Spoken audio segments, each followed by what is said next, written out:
जो स्त्री अपना कल्याण चाहती है, गोस्वामी तुलसीदास जी की चौपाई के अनुसार, जो आपन चाहे कल्याण, जो अपना कल्याण चाहता है पुरुष और जो अपना कल्याण चाहती है स्त्री, वह पर पुरुष और पर नारी से बचे।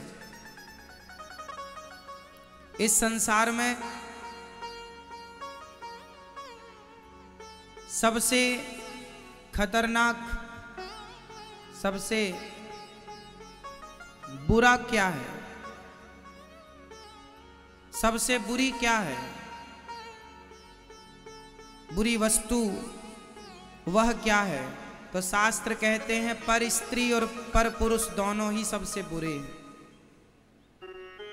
पर स्त्री सबसे बुरी है, पर पुरुष सबसे बुरा है। पर नारी पैनी छुरी, तीन तरफ से खाए, धन हरे, यौवन हरे और घोर नरक ले जाए।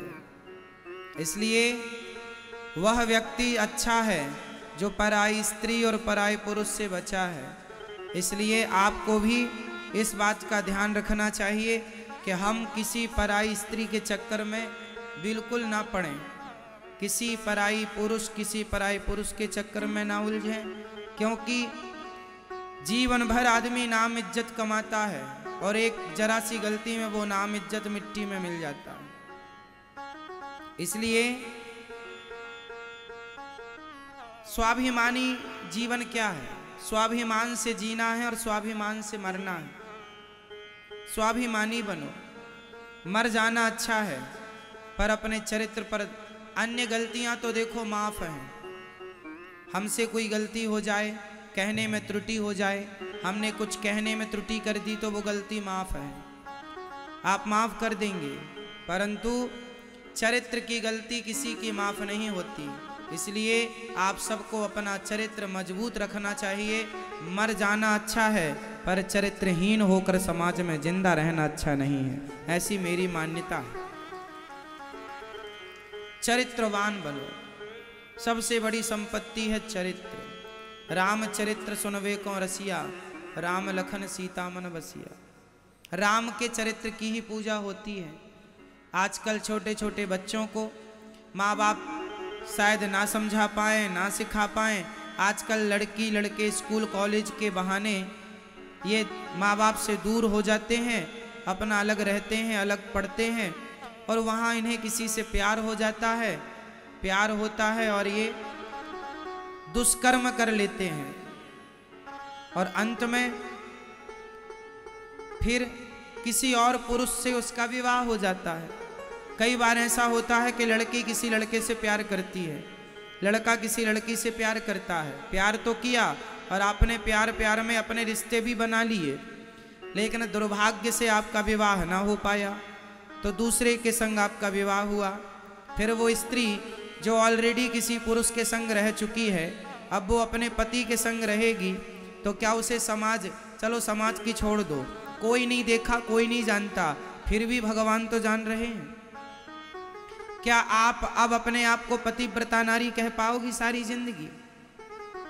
किसी से मत कहो अपने आप से मैं आपसे झूठ बोल सकता हूं, लेकिन हर व्यक्ति किसी और से तो झूठ बोल सकता है, लेकिन अपने आप से झूठ कैसे बोलेगा? कोई भी व्यक्ति अपने आप से झूठ कैसे बोलेगा?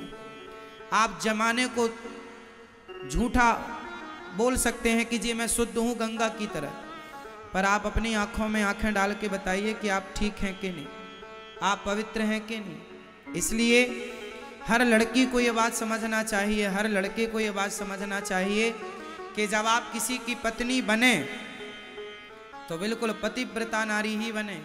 जो पत्नी अपने पति के अतिरिक्त स्वप्न में भी, अब आप तो शादी के पहले ही संबंध बना चुके हैं किसी से, तो ये व्यवहार तो किसी वैश्या का हो सकता है, पतिव्रता नारी के ये लक्षण नहीं है, ये पतिव्रता नारी नहीं हो सकती। यदि आपने किसी और से संबंध बना लिया और फिर आपने शादी की तो फिर आप समाज की नज़र में तो भले अच्छे हैं क्योंकि किसी को कुछ ज्ञान है नहीं, पता नहीं, पर उस ईश्वर की नज़र में तो आप एक वैश्या ही हैं, क्योंकि ये कृत्य तो एक वैश्या का है। इसलिए कुछ गलतियां ऐसी हैं जो माफ नहीं है। खासकर रावण ने एक ही तो गलती की, सीता मां को उठा कर ले गया, रावण ने कोई माता सीता के संग जोर जबरदस्ती थोड़ी की थी। क्यों जी? रावण कोई अपने कमरे में ले जाके थोड़ी माता सीता को रखा था। रावण ने केवल माता सीता का हरण किया, उनकी मर्जी के बिना ले जाके कमरे अशोक वाटिका में रखा। केवल नारी का, पराई स्त्री का गलत भावना से कोई पुरुष स्पर्श भी कर ले तो उस स्पर्श मात्र से भी उसका सर्वनाश हो जाएगा। यह रावण उदाहरण है इस बात का।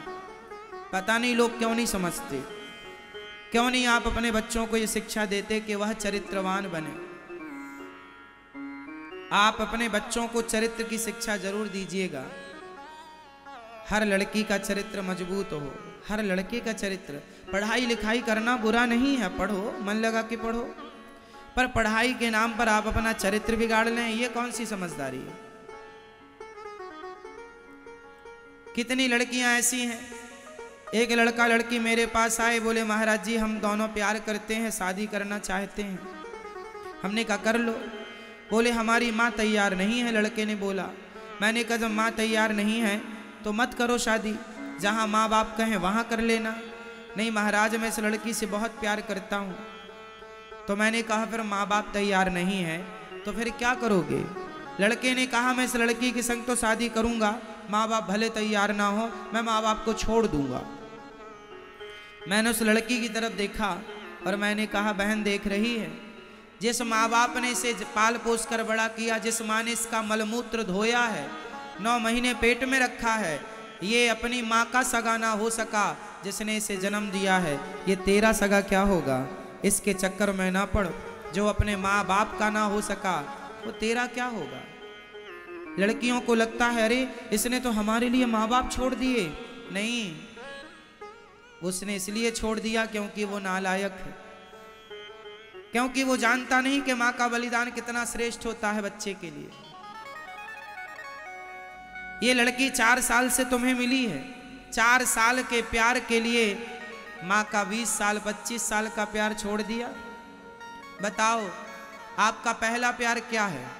आपका पहला प्यार कौन है? आपका सबसे मेरा सवाल बताइए, आप सबका पहला प्यार कौन था? बोलो, आपने पहली बार किससे प्यार किया था? चाहे लड़की हो चाहे लड़का हो, पहली बार वो अपनी माँ से ही प्यार करता है। क्यों, ये बात सही है? बोलो हाँ। हर बच्चे का, बच्चे में बच्चियां भी आ गई, बेटियां बेटा सब आ गए, हर बच्चे का पहला प्यार माँ होती है।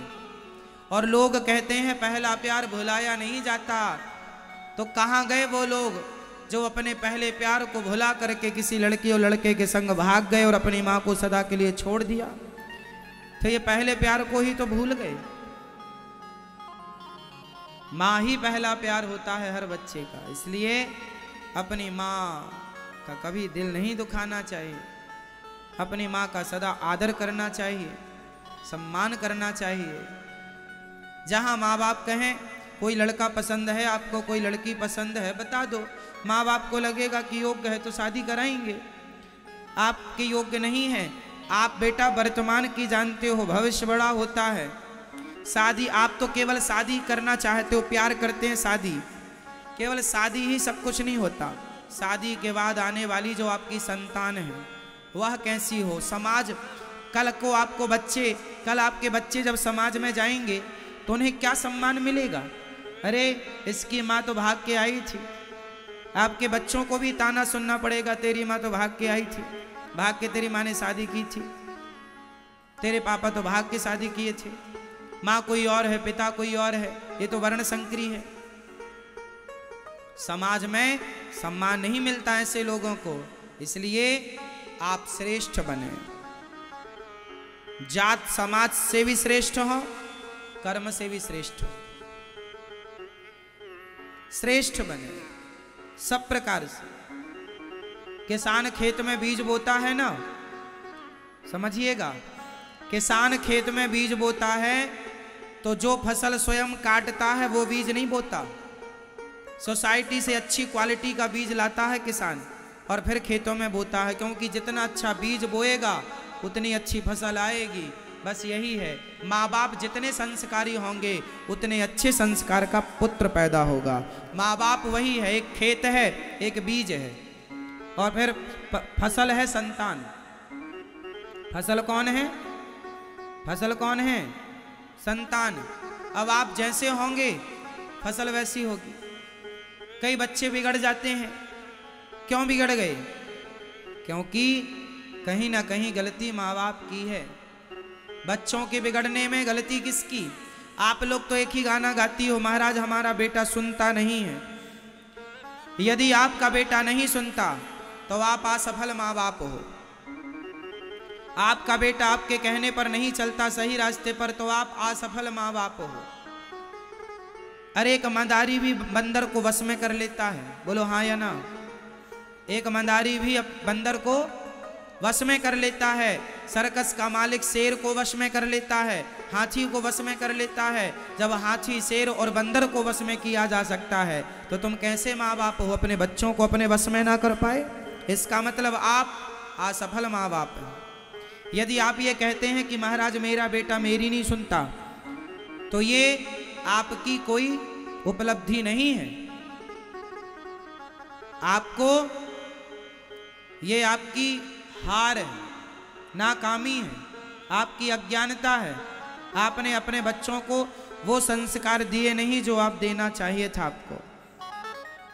माँ बाप के द्वारा बच्चों को ऐसे संस्कार दिए जाएं कि बच्चे कभी रास्ता भटकने के पहले लाख बार सोचें कि हम ये रास्ते पर चलेंगे तो उसका परिणाम क्या होगा। कोई भी रास्ता पर चलने के पहले उसके परिणामों पर नज़र जरूर रखनी चाहिए कि हम ये काम करेंगे तो इसके परिणाम क्या होंगे। हम इस रास्ते पर चलेंगे तो इसके परिणाम समाज पर क्या असर होगा, औरों पर इसका क्या असर होगा। ये दास अनिरुद्ध, यदि मैं शराब पीने लग जाऊंगा तो बताओ, मेरे शराब पीते ही हमारे देश के तमाम वो लोग शराब पीने लग जाएंगे जो नहीं पीते कि अरे अनिरुद्धाचार्य जी पीते हैं तो हम भी पिए। मेरे एक गलत निर्णय से मेरे संग 1000 लोग गलत निर्णय ले सकते हैं और मेरे एक सही निर्णय से 1000 लोग सही निर्णय ले सकते हैं। इसलिए ये मेरी जिम्मेदारी है कि मैं किस रास्ते पर चलूं और अपने अनुयायियों को किस रास्ते पर चलाऊं। ये मेरी जिम्मेदारी है। पिता श्रेष्ठ है तो आप श्रेष्ठ हैं, तो आप सही रास्ते पर चलें और अपनी संतान को उसी रास्ते पर चलाएं। राजा श्रेष्ठ होगा और राजा श्रेष्ठ रास्ते पर चलेगा तो प्रजा भी उसी रास्ते पर चलेगी, और राजा गलत गया तो प्रजा भी गलत जाएगी। इसलिए बड़ों का धर्म है कि वो सही रास्ते पर चले।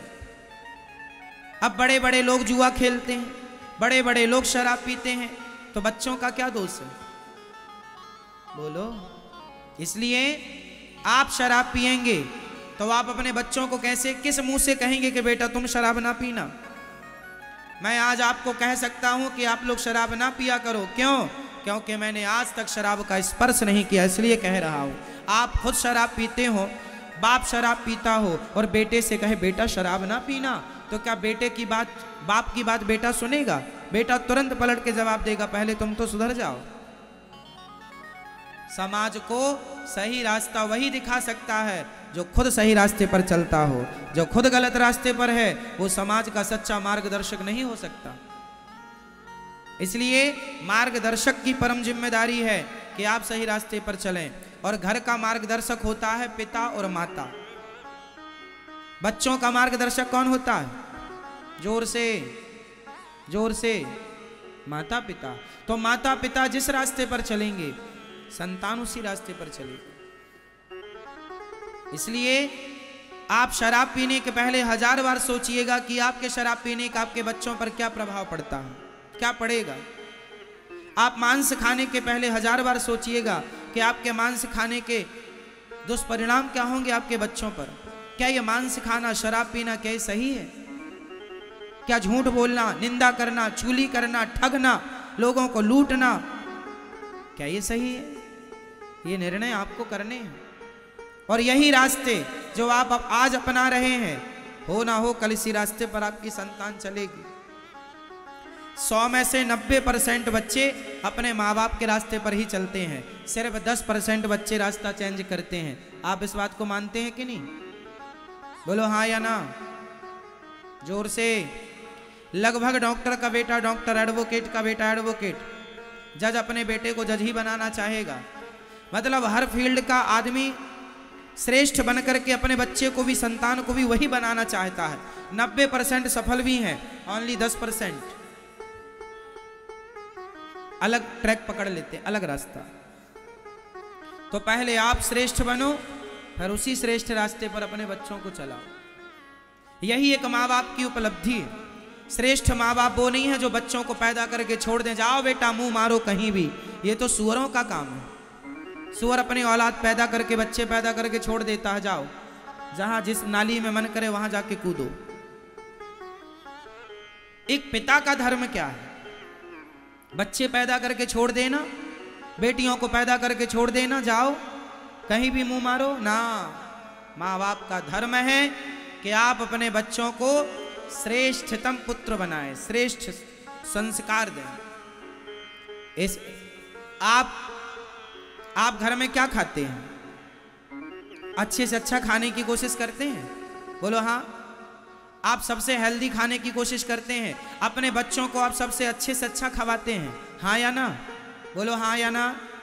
आप खुद अच्छे से अच्छा खाने की कोशिश करते हैं, बच्चों को अच्छे से अच्छा खवाने की कोशिश करते हैं। जब हर चीज़ अच्छा करते हैं बच्चों के लिए, अच्छे से अच्छे कपड़े, अच्छे से अच्छा स्कूल, आप बच्चों का नाम लिखाने के पहले 10 बार सोचते हैं किस स्कूल में बच्चे का नाम लिखाऊं, ये अच्छा है कि ये अच्छा है। दोनों में आप देखते हैं कि ये ज़्यादा बेहतर है। वहाँ जब अच्छे से अच्छा स्कूल, अच्छे से अच्छे कपड़ा, अच्छे से अच्छा खाना, तो अच्छे से अच्छे संस्कार क्यों नहीं मेरी माँ? यहाँ चूक जाता है आदमी।